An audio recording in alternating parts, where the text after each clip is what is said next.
This episode is brought to you by Anytime Fitness. We may talk a whole lot about sports, but when it comes to keeping fit ourselves, there's definitely room for improvement. I hit this point early July. I was just like, I am not in good enough shape. I started trying to walk at least 15,000 steps a day or hiking or just anything to keep my legs moving. Now it's the end of 2023. I feel great. I had a physical 3 weeks ago, and the guy was like, "You're doing great. You're doing better than you were 3 years ago." I felt great. Whatever your goals are, progress is possible thanks to Anytime Fitness. Get a personalized plan and support from an expert coach anytime, anywhere. Visit anytimefitness.com to try Anytime Fitness for free. Start to train for your life. Terms, conditions, and restrictions apply. See website for details. This episode is brought to you by Atlassian. Atlassian software like Jira, Confluence, and Trello help power global collaboration for all teams so they can accomplish everything that's impossible alone. Because individually we're great, but together we're so much better. Learn how to unleash the potential of your team at Atlassian.com. Atlassian.com. Atlassian. Tap the banner or visit this episode's page to learn more.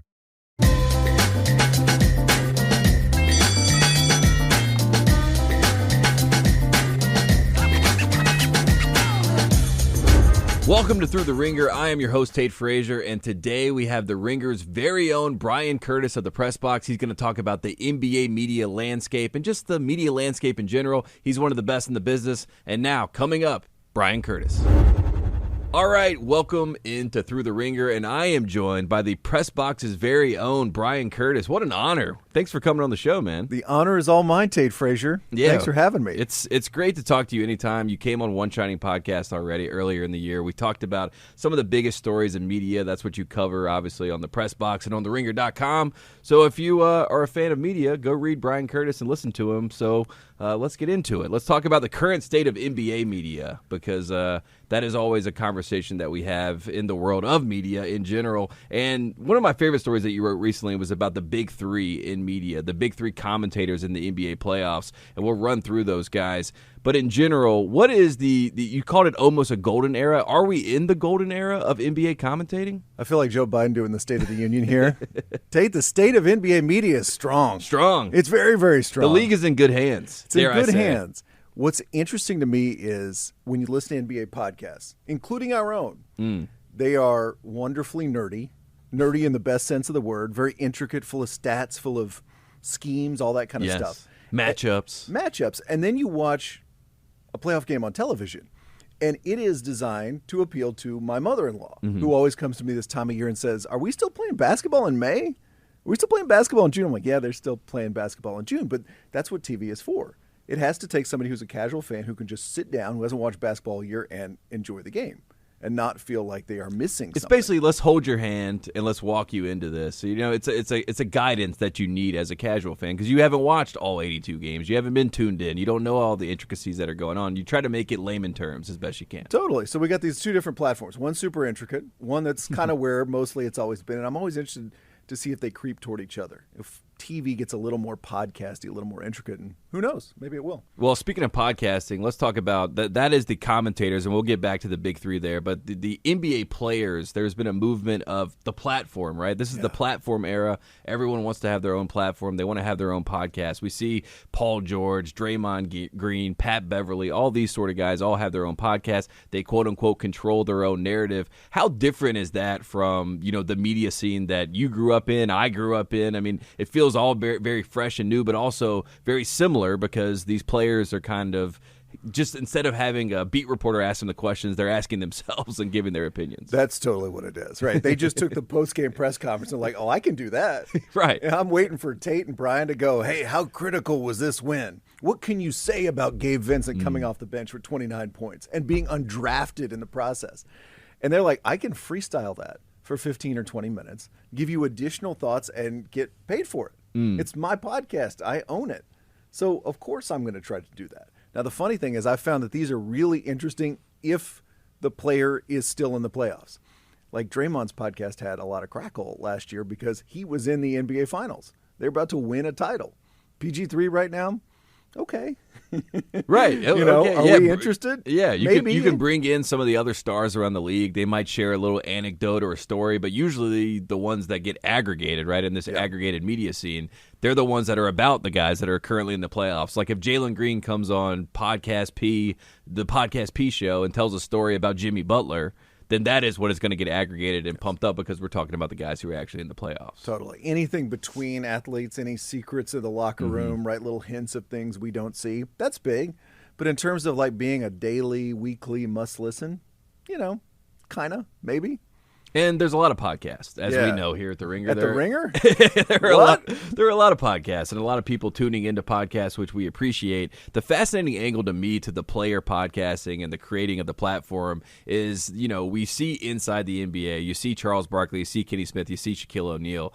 And I think that there's always been a conversation of who's the next Barkley, right? That's kind of this evergreen question because Barkley keeps re up his deal and keeps coming back. But, quote, unquote, who is the next Barkley? And it feels like some of these podcasts, is that a reason why you do a podcast? You kind of get the reps in and you maybe are showcasing yourself for a show like Inside the NBA? Or is it just simply to control your own narrative? I think a lot of those guys would happily become the next Charles Barkley. Yeah, it's a good gig.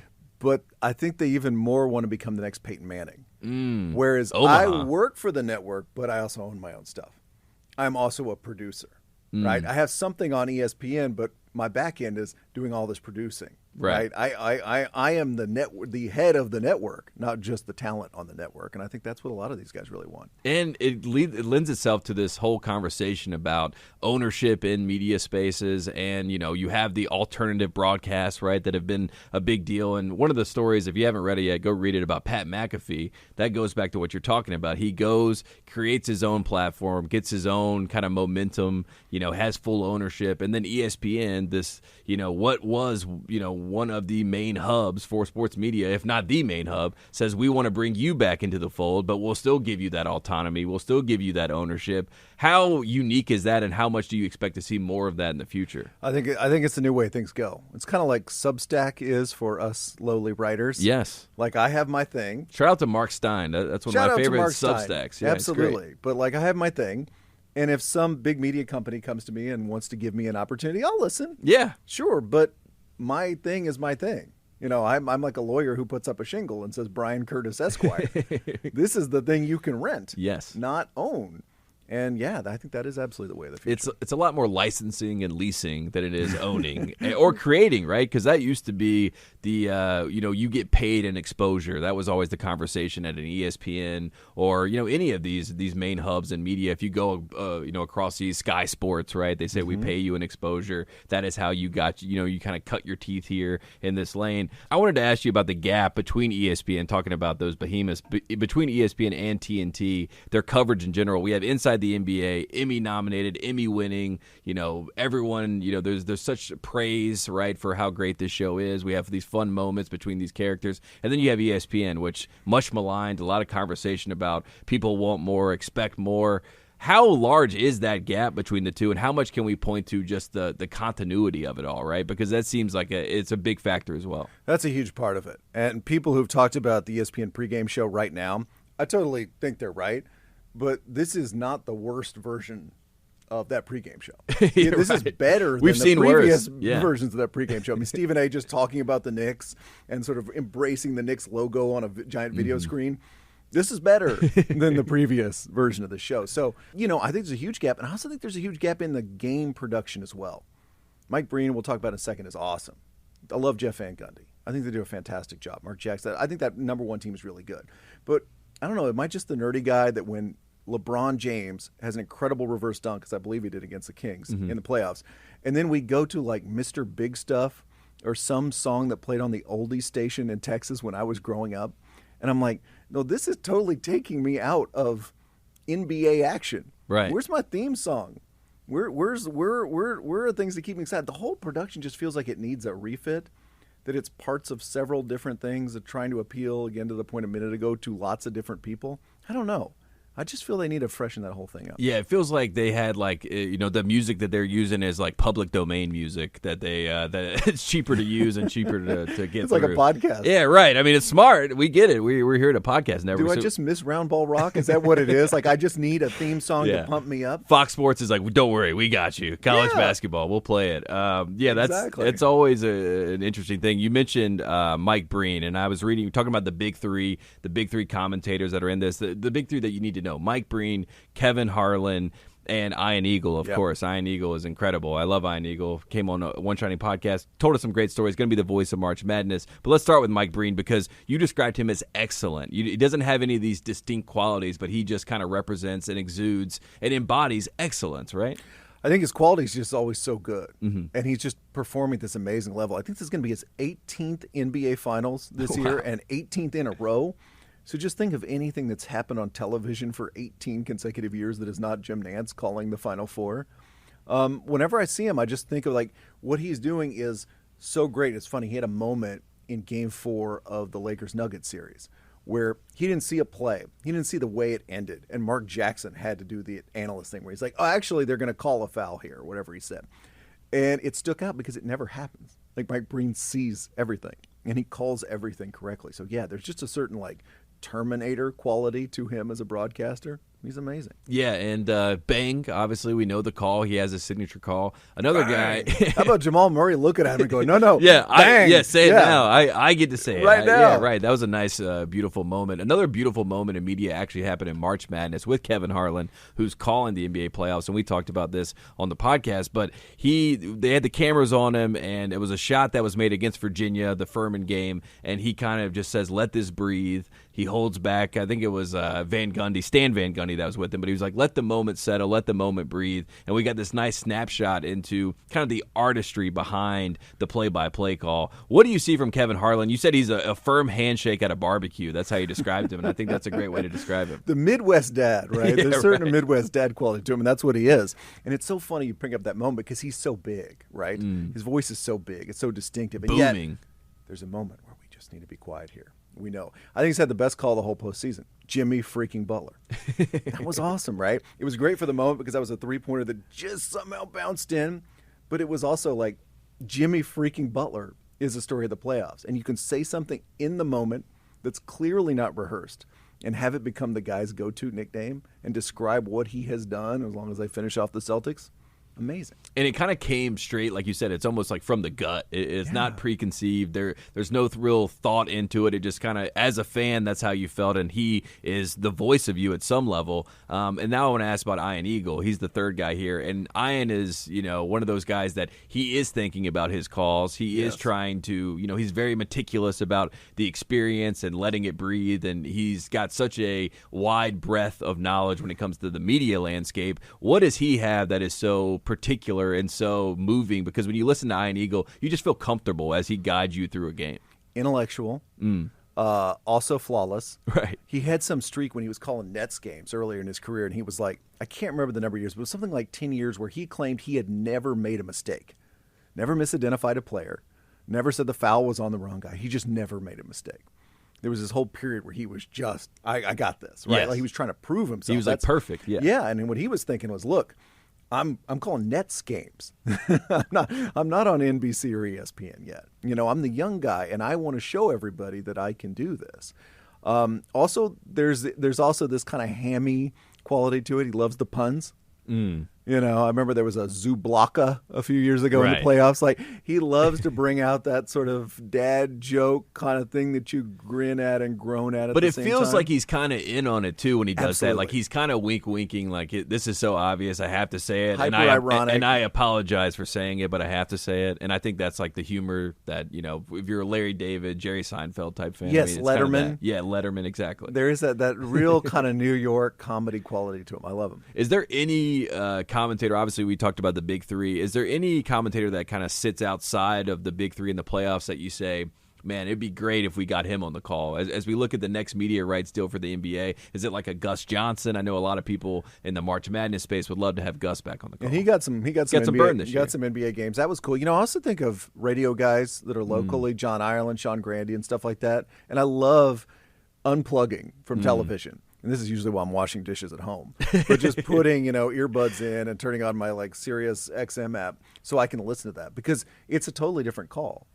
And it just sounds different than something you hear on national television. But it is also this incredibly high level of professionalism and just really, really cool and good. Yeah, it's great. I wanted to ask you just, and this might be a little bit of an open-ended question, and maybe it's more of your taste, but is there a play-by-play guy for an NBA team right now that you're saying, let's bump this guy up to the main, let's get him up to mainstream and let everybody see how great he is? Because, I know the Hornets, we have one. He's always with LaMelo and some of these calls. Eric does a great job. But is there anyone that you kind of, hone in on and say he might be the guy? Grandy's really good. That'd be a name I'd come up with, and I haven't done a full survey. But it's always amazing to me because I like basketball commentators. And Me you could too. say this about the big three who have spent their entire career calling basketball, because you can tell. Mm-hmm. You can tell they know the rhythms of the game. My favorite story about Kevin Harlan, 1982, he is a senior at the University of Kansas, KU. Wow. He gets a message on the answering machine at his frat house that tells him he is the new play-by-play commentator, play-by-play announcer of the Kansas City Kings, now the Sacramento Kings, when he is 22 at KU. Now, just imagine that. Now, that's amazing, but it also means that for 40 years, the better part of, he's been calling basketball. So he sounds like a basketball commentator. He doesn't sound like a football announcer who's moonlighting at basketball. And I have to, just going off that, I know Jim Nantz was hired at 30 to kind of take over the March Madness. When you hear those things and they kind of, Ian Eagle now taking over, he's in his 50s. So it's a little bit different now. Do you worry about the next generation? Because sometimes if you can't get in early and kind of get that experience, are we setting up for the next generation that comes in? Are we setting them up to fail in this traditional media landscape? Sure, but it's always been a problem in broadcasting. Broadcasters are like Supreme Court justices. Right. It's not quite, you don't quite have that much tenure, but you have it pretty close. Mm-hmm. Go into your 70s. Sometimes you can go into your 80s. And, I'm sure young broadcasters are like, man, wouldn't it be great if that guy wanted to spend some time on a tropical island? Yeah, absolutely. Or go skiing with more of his time. But what are you going to do? And, of course, then you and I go, well, we love Vern Lundquist calling this. We love Brent Musburger, right, with the Raiders. We love Brent. So it's a tough one. Yeah, and everyone likes the familiarity because you can kind of go back to your childhood and then you come back to, as you're getting into your adulthood and you have that connective tissue, and that's what people want. Totally. When I started covering media, it was amazing. All the stars of television were the same people who were the stars when I was in elementary school. Right. Not when I was in high school or college, but when I was in elementary school. And I looked around, it was the same people. I was like, what basketball writer could say that? What football writer can say that? These are people I've been with literally my whole life. It's funny. Yeah, it's very funny. And it's also very cool when it does work out that way. And it kind of feels like it feels like you're friends, right? And that's obviously what Jim Nantz has leaned into and says, hello, friends, and made that a whole kind of shtick. But it's real.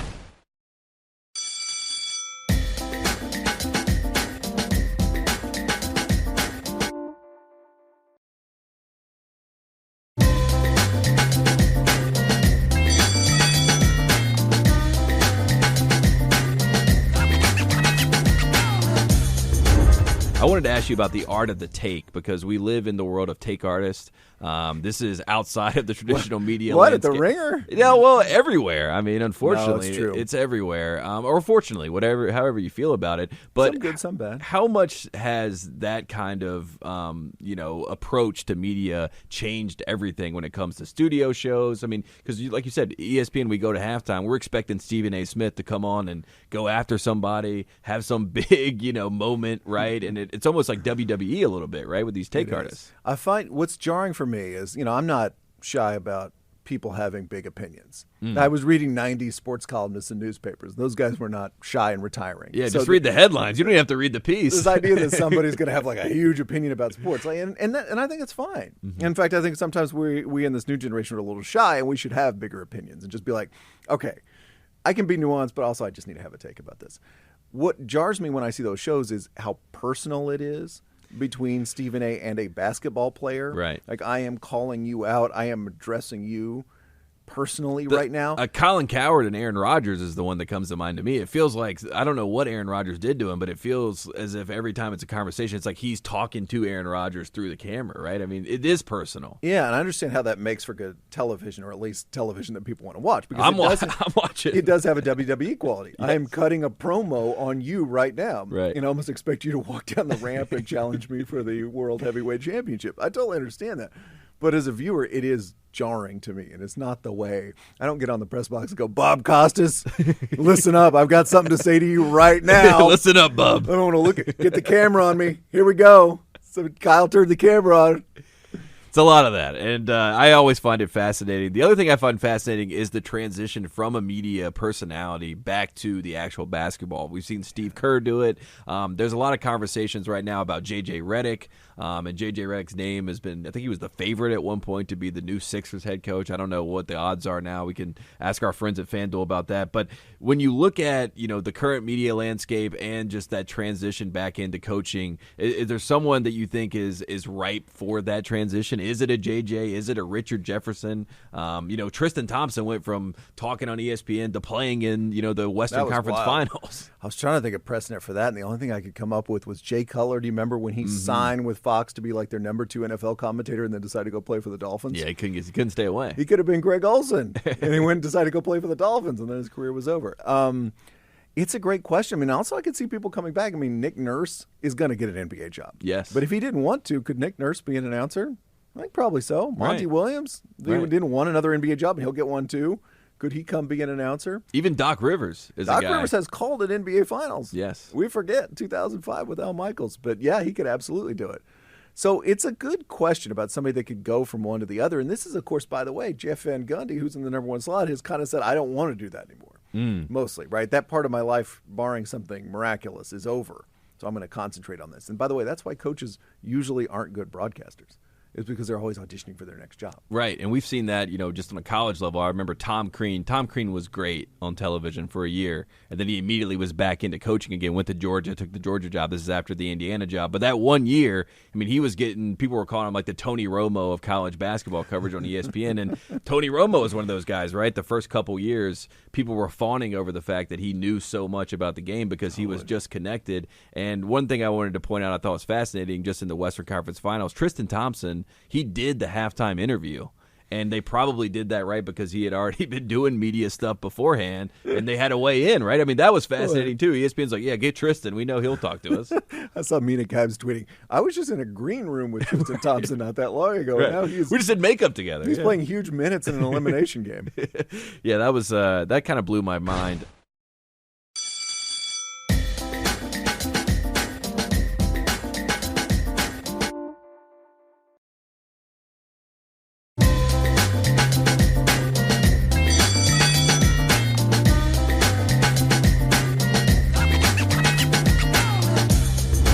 Another thing that blew my mind is the Denver Nuggets being in the NBA Finals. Dude. And that leads to a conversation that I know you love and everybody loves if you like to laugh at the media landscape. TV ratings. Everyone likes to talk about TV ratings. Are we concerned about the Denver Nuggets and the TV ratings that will happen in the NBA Finals? This is such a softball because everybody but me cares about TV ratings. I'm the guy who always says, they're not going to pay me. Right. Or take money from me if the TV ratings We're not are getting bad. kickbacks at home. Yeah. Like, they're not sending you a little Nielsen package with $500 saying, thank you for watching. Totally. We appreciate it. The NBA Finals is not like The Last of Us or Barry. They're not going to cancel the NBA Finals if enough people don't watch. They're still going to play the Finals and show it somewhere on television. So, to me, the more interesting point is the Denver Nuggets are just a team, and I don't want to sound like their head coach here, but are a team that just does not have a lot of national associations. Even with big basketball nerds. I saw them when they were doing one of the games the other day. They were showing the retired jerseys in the rafters. Fat Lever's jersey was up there. Now, Alex English. Yeah. I remember Fat Lever. I remember Alex English. How many people in this hive of basketball nerdery where we work know who Fat Lever is? Not many. Not many. They should watch the tape, though. They'd learn a lot about offensive basketball. That was one of the most fun teams ever. Yeah. No offense to Fat Lever. But it's one of those things where how many people have you ever heard say, I hate the Denver Nuggets? Never. In your entire life. Right. I love the Denver Nuggets, who are not a fan of theirs or from Denver, something like that. It's just a new team. It reminds me of the Bengals when they made the Super Bowl 2 years ago. And there were people who could not pronounce the mascot. who were saying, "Yeah, the Bengals are in the Super Bowl." I was like, the Bengals? Are you just so not used to this team being good that you don't know how to pronounce the mascot? I feel that's kind of where we are with Denver right now. Yeah, it's an interesting scenario because in the ABA, Denver was a really good team, and Larry Brown coached them back in the ABA before they moved to an NBA team. So they have this history. Won ABA titles. Right, exactly. There's a lot of people. I saw, the bottom line was Nuggets make their first finals, and then there were some historians that were like, no, they didn't. Remember the ABA and all that sort of stuff. But it is true. It feels like it's a team that, Carmelo put them back on the map. They had a nice little run, in between Melo and that trade with, Ty Lawson, the 2013 team. That was fun. JaVale McGee early on in his career, J.R. Smith, right? But in general, they just felt like they were an afterthought, and now they're the center of attention. And one of my favorite tropes happening in media right now, I talked to Van Lathan about this, is every show starts with, let's talk about the Nuggets, give them their flowers, let's make them the center of attention. And then the next block, I'm not even kidding, will be, is LeBron going to retire? I mean, how do we deal with that? And I feel sometimes they're reversed. Sometimes we start with LeBron. It's amazing because the whole Nuggets thing of like, nobody pays attention to us. Yeah. You're paying attention to the Lakers, and it actually kind of turned out to be true. Nobody believes in us is usually not real. Right. And I saw some people tweeting after Game 4. They're like, the Nuggets are a worthy Western Conference champion. Yeah, you think? They just won 4 games in a row. Yeah. What did they have to do to be a worthy champion if not sweep the Lakers and LeBron James? It's funny because, I feel like we were kind of preparing for Lakers Celtics. Yes. We knew that was a possibility. America was ready for it. And that's like opening Lunchables as a media member. Like, okay, it's a cheese. We know how to do this. We've done this. This is a kit. Right? We got this. We know the association. We know the celebrities. We know to call. Then we get Denver. We're like, who do we call? What do we say? It's just new for a take meister like ourselves. And you had Mark Spears come on your show. Mark Spears, obviously a national NBA guy now, but he did the beat. He covered the beat in Denver, and he gave some great insight to what that beat looks like. There's some wild stories I didn't even remember. Right. I was like, wait, the players boycotted practice? Right. I missed that. And how crazy is that, where it feels like such a local team in a world where the NBA feels very national and even global, really, is what it comes down to. But they just still feel local, which is kind of almost quaint, right? That's kind of the best way to describe the Nuggets. They're just a very quaint, fun team. One of my first memories as a sports fan, or let's say as an adult-ish sports fan, we're in high school, and the Mavericks were one of the absolute worst teams in the league. This may have been in middle school. I mean, they were about to set the record or tie the record for fewest wins in NBA history. So my buddy and I went to the game and brought tons of basketball cards, and they were playing the Nuggets. And I just remember after the game, walking from the upper deck down onto the court. This is how little security there was and how little anyone cared, onto the court to get LaFonso Ellis's autograph. I didn't want the Mavericks autographs. No thanks. I don't want those cards. You want LaFonso. But that was fine because it was Mavericks Nuggets and nobody really cared. Yeah. And now you got LaFonso Ellis on ESPN doing college basketball stuff. Great guy. Last question for you. I see right behind you we got Magic and Bird. They get the credit for changing the NBA. The storyline between those two guys obviously was amazing. Now we have a situation where you have Nikola Jokic, you have a Giannis Antetokounmpo. They're both international guys, but they also, draw their own intrigue and interest. And then the number 1 pick is going to be Victor Wembanyama. You got Luka Doncic, you got Joel Embiid.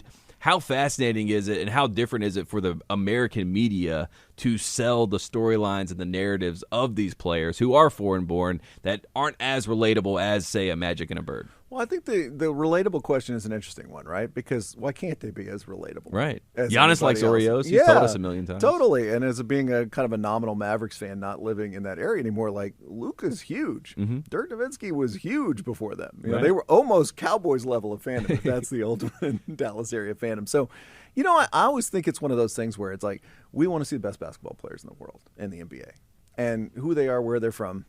Whatever.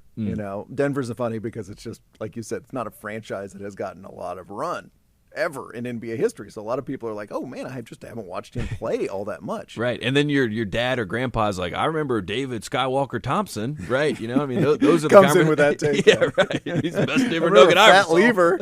And they don't make him like Fat Lever anymore.